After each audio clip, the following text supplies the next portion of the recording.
Akhirnya satu pihak Ferdi Sambo buka suara. Brigadir Yosua menangis diancam akan dibunuh skuad lama. Meninggalnya almarhum Joshua Huta Barat ini karena tembak menembak dengan polisi yang lebih rendah pangkatnya dari dia. Padahal kami menemukan itu jejak-jejak ini pembunuhan terencana. Salah satu jejaknya itu kami temukan dari Jambi, di luar keluarga. Jadi pada bulan Juni almarhum itu sudah menangis, padahal dia seorang ajudan Brimob, bisa sampai menangis begitu saking takutnya bahwa dia akan dibunuh. Tentunya ini adalah rangkaian informasi yang disampaikan secara langsung baik melalui percakapan, WhatsApp maupun telepon yang isinya mengungkap bahwa menjelang akhir-akhir hayatnya Brigadir Joshua ini sudah pernah menyampaikan bahwa ada ancaman yang ditujukan kepada beliau semasa hidupnya sebelum terjadinya peristiwa yang mengenaskan ini ya, dari lingkarannya atau yang disebut dengan skuad. Ya. Nah, tapi karena ini kasusnya lebih dahulu ditangani oleh kepolisian, ya jadi ini sebenarnya Komnas HAM itu tidak begitu terlalu penting untuk penegakan hukum peradilan pidananya. Ya. Ketua tim kami sedang menuju ke Jambi untuk proses pemeriksaan saksi. Karena ada dari... Untuk melakukan apa, Mas Bayu? Pemeriksaan saksi-saksi yang kami sampaikan ketika pelaporan di Barreskrim Polri. Oke. Saksi dalam hal? Dalam hal pelaporan kami di tanggal 18 Juli. Soal apa itu? Terkait dugaan tindakan pembunuhan berencana. Pengacara keluarga Brigadir J atau Nofriansah Yosua Huta Barat, Komarudin Hendra Simanjuntak, membagikan foto Brigadir J saat video call dengan kekasihnya Vera Simanjuntak di media sosial Facebook miliknya. Dalam keterangannya, Komarudin menyebut Brigadir Yosua diancam akan dibunuh oleh skuad lama, namun Komarudin tidak menjelaskan siapa skuad lama yang dimaksudnya. Menanggapi pernyataan Komarudin, pengacara keluarga Kadif Propam Polri nonaktif Irjen Ferdi Sambo, Arman Hanis membantah adanya ancaman terhadap Brigadir J oleh skuad lama. Dia juga telah mengklarifikasi hal tersebut kepada Brigadir D tentang ancaman kepada Brigadir Yosua. Dia memastikan hal itu tidak mungkin dilakukan Brigadir D karena Brigadir J merupakan orang yang dipercaya untuk mengurus segala sesuatunya. Ngeri, selain otak Brigadir J hilang, ditemukan pula 4 luka misterius yang bukan dari tembakan. Insiden baku tembak yang berujung pada tewasnya Brigadir J telah menyeret banyak pihak.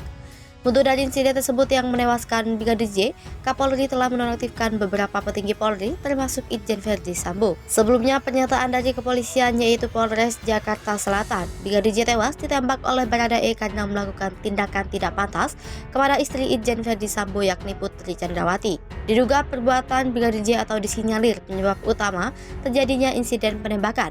Dari hasil otopsi ulang Brigadir J terdapat beberapa fakta yang mengejutkan publik.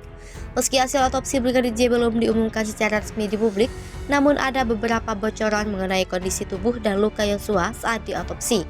Komarudin Simanjuntak melalui wawancara dengan Refli Harun pada kanal YouTube RH menyampaikan beberapa fakta menarik, terutama kondisi luka Brigadir J.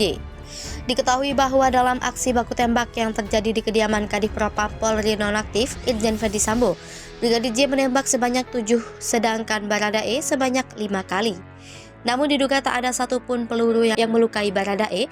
Di sisi lain, Brigadir J tak hanya mengalami luka tembak, akan tetapi juga mengalami luka lebam dan sayatan di beberapa bagian tubuh. Sementara Baradae terlibat dalam aksi baku tembak yang akhirnya menewaskan Brigadir J itu tidak mengalami luka sedikit pun. Luka-luka selain dari luka tembakan di bagian tubuh Brigadir J ini yang kemudian menimbulkan banyak pertanyaan. Berikut analisis luka dan jarak tembak oleh kuasa hukum keluarga Brigadir J, Komarudin Simanjuntak, berdasarkan hasil kesimpulan otopsi pada beberapa hari lalu. Menurut Sugeng, luka di bagian hidung Brigadir J itu bukanlah sebuah rekoset. Komarudin mengatakan, menurut hasil dari otopsi ulang, luka pada bagian hidung Brigadir J itu disebabkan oleh tembakan dari arah belakang yang tegak lurus sehingga peluru menembus bagian hidung dan menyebabkan luka robekan di hidung. Dari analisis luka yang tegak lurus itu, Komarudin mengatakan jika seharusnya luka tembak tidak lurus seperti itu jika benar adanya insiden saling tembak. Refli Harun menambahkan apalagi posisi antara keduanya juga berbeda.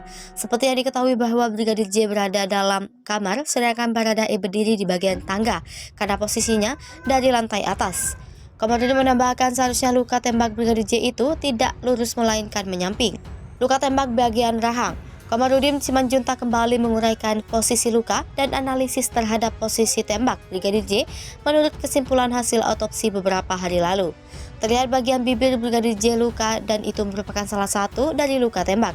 Komarudin mengatakan jika tembakan itu dari bagian arah bawah leher, Brigadir J itu menyebabkan giginya berantakan dan terjadi sobekan pada bagian bibir. Luka tembak Brigadir J pada bagian bawah rahang leher itu juga tegak lurus ke atas. Komarudin menjelaskan, jika tembakan pada bagian leher Brigadir J itu terjadi dari arah dekat, maka ada kemungkinan rekoset ke bagian bahu sesuai dengan arah lurus tembakan. Kuasa hukum keluarga Brigadir J itu mengatakan jika menurut kesimpulan, sementara tim dokter adalah tembakan bagian leher Brigadir J itu dari arah bawah.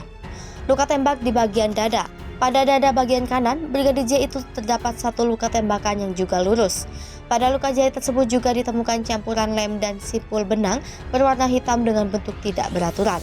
Dalam menjelaskan dari hasil keterangan otopsi dalam dokumen, dokter menjelaskan antara dada dan kanan kiri tidak simetris. Dada bagian kanan tidak ada luka, kemudian dada bagian kiri terdapat luka tembak masuk dan ada 2 lubang di bagian dada kiri. Komarudin kembali menjelaskan bahwa hasil otopsi ini baru merupakan hasil kesimpulan sementara yang dilihat secara kasat mata. Sementara untuk hasil kesimpulan finalnya itu nanti akan ada pada 4-8 minggu karena masih dilakukan pengujian lab. Luka tembak pada bagian lengan. Kemudian di lengan bawah kiri, bagian bawah samping kanan, dan bagian pergelangan tangan terdapat luka terbuka. Lengan bawah kiri samping kanan Brigadir J terdapat luka terbuka berlubang dikelilingi lem dengan ukuran 0,5 cm tembus ke dalam sepanjang 6 cm. Komarudin terus membaca hasil kesimpulan. Sementara otopsi kedua, Brigadir J menjelaskan jika pada pergelangan kiri dan luka terbuka tapi tidak rata, pergelangan mengalami patah tulang. Kemudian pada kelingking bagian kiri ruas ujung kanan ada luka terbuka tapi tidak rata. Komarudin menjelaskan jika tulang kelingking Brigadir J ini patah. Komarudin menambahkan jika penyebab luka Brigadir J yang tidak sesuai dengan arah tembak tidak sesuai jika disinkronkan dengan kronologi yang telah disampaikan kepolisian. Fakta mengerikan hasil otopsi Brigadir J terungkap.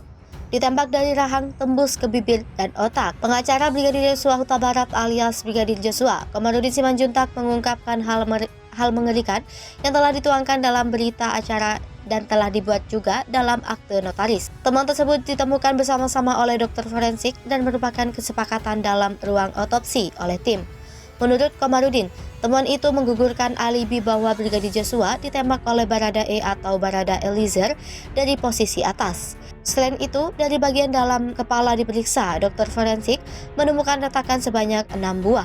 Beranjak ke bagian bawah, ditemukan bekas tembakan dari rahang bawah dan tembus ke bibir. Makanya adanya bekas sobekan di bibir. Penembakan dari arah leher kemungkinan ditembak dari jarak dekat, bahkan pistol menempel di bagian rahang. Sedangkan bagian dada, pada dada kiri terdapat luka tembak masuk dan ada lubang. Bagian lengan bawah kiri samping kanan terdapat luka terbuka berbentuk lubang, tembus sekitar 6 cm dan terdapat patah tulang. Kemudian kelingking kiri, tulang kelingking patah. Diberitakan sebelumnya, pengacara Komarudin Simanjuntak bocorkan hasil otopsi Brigadir Joshua Huta Barat alias Brigadir J saat berbincang dengan ahli hukum tata negara Refli Harun. Komarudin Simanjuntak mengungkapkan hasil otopsi Brigadir Joshua Huta Barat menunjukkan kejanggalan pada bagian otak. Kuasa hukum keluarga Brigadir Joshua Huta Barat itu mengatakan saat bagian kepala dibuka oleh tim dokter tidak ditemukan adanya otaknya.